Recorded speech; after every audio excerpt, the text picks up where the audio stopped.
Отже, ще один русський воєнний корабль згадав, яким курсом усім морякам-окупантам треба йти. І про це нагадали у перший день вторгнення і доступно озвучили захисники острова Зміїний.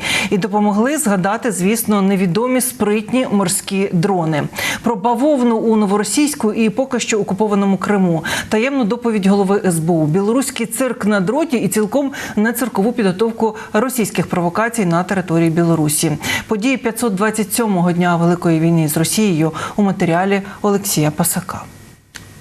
Руський воєнний корабль знову йде за відомим курсом. Окупанти дуже хотіли створити міфічну Новоросію, але не можуть впоратися навіть із власним Новоросійськом.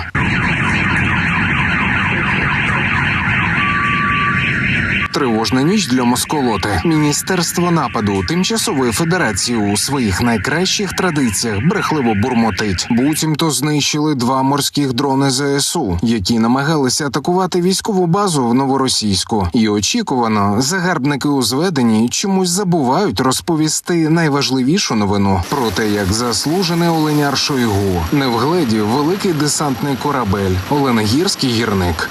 Большой десантный корабль «Оленегорский горняк». Особенность этого корабля – устойчивость к шторму. В отличие от местных паромов, которые прекращают работу при силе ветра больше 7 метров в секунду, БДК может ходить в любую погоду. Ограничение устанавливает лишь сам порт при швартовке к причалу. Важливе уточнення – обмеження для російських кораблів тепер встановлюють ЗСУ. Джерела і українських, і західних ЗМІ повідомляють, внаслідок спецоперацій ВМС та СБУ морські дрони подолали близько 700 кілометрів і влаштували вибухове вітання принаймні одному російському кориту. На підтвердження у мережі з'явилося і відео з камер надводного ударного безпілотника.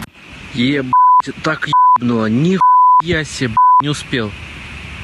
Звук. Уже звук должен. Где? Ух, нихуя себе. Ты же понимаешь, что это горит? Даже я со своим... Я думаю, они попали в этот маяк. Ты видишь, там маяк стоял. Ну, как бы не маяк, но смотри. І справді на маяк не схоже. Більше скидається на російський корабель, який за дивним збігом обставин із чималим креном на лівий борт намагається дістатися порту. Вообще, это да, сильно крен у него большой. Он тонет, пока его тянут. Он каждый раз, когда они его тянут, он накреняется.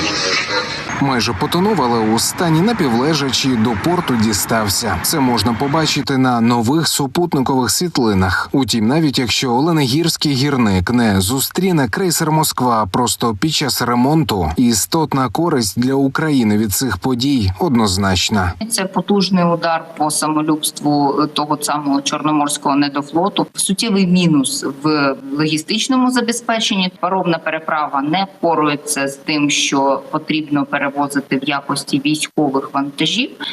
Тому великі десантні кораблі працювали фактично у вигляді паромів там, в тому районі, для того, щоб перевозити військову техніку і боєприпаси.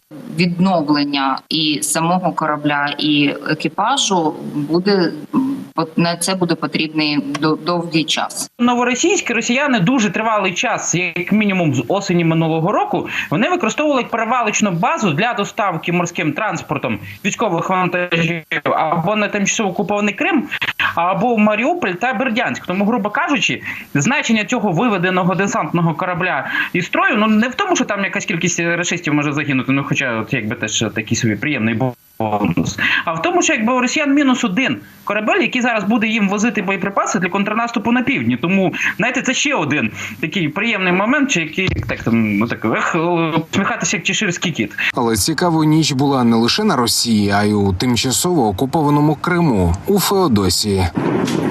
Слышишь? Смотри, ПВО начали работать. Вон. Слышишь?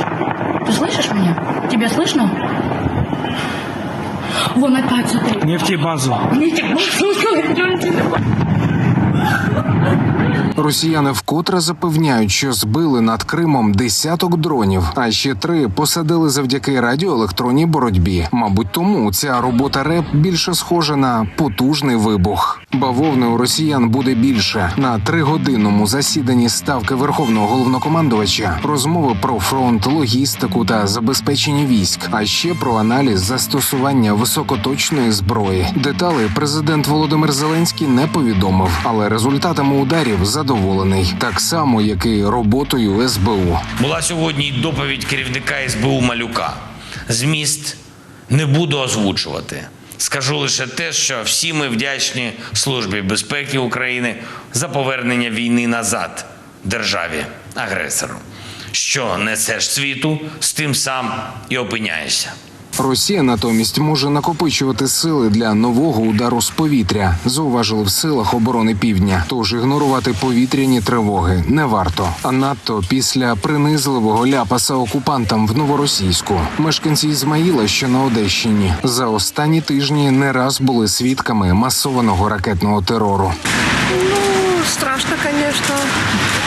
Но ожидаемо было. Мы живем как на пороховой бочке. Не знаем, завтра проснемся или нет. Вот его знает. Вот такое.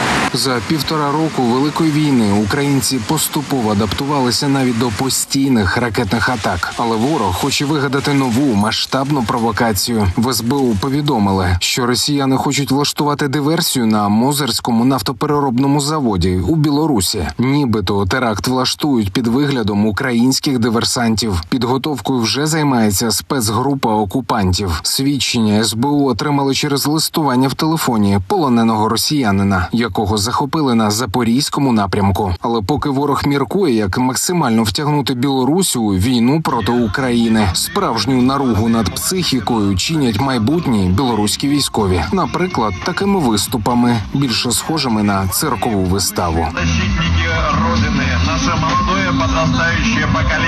Поки потенційні окупанти крутять кільця на брусах, наші бійці перекручують ворога наживо у бахмутських окопах. Штурмовик 1-го батальйону 3-ї штурмової бригади, одесити з позивним «Фарш», розповідає про своє уявлення, якою має бути ідеальна відпустка. В отпуске, вот когда я езжу, я тренируюсь, ем, сплю и хочу побыстрее вернуться назад. Не могу я там находиться. А идеальный для меня отпуск – это здесь. И чтобы мне сказали, что нам дали Max Pro и прислали мне из Америки миниган, я поставлю на Max Pro, и комбат мне скажет: бля, можно поехать разъебать эту посадку. Я поеду, я просто срежу ее нахуй под корень, выжгу нахуй все эти блиндажи и принесу ему самые охренительные трофеи. Вот это был бы отпуск, вот это было бы классно. Олексій Пасак, 5 канал.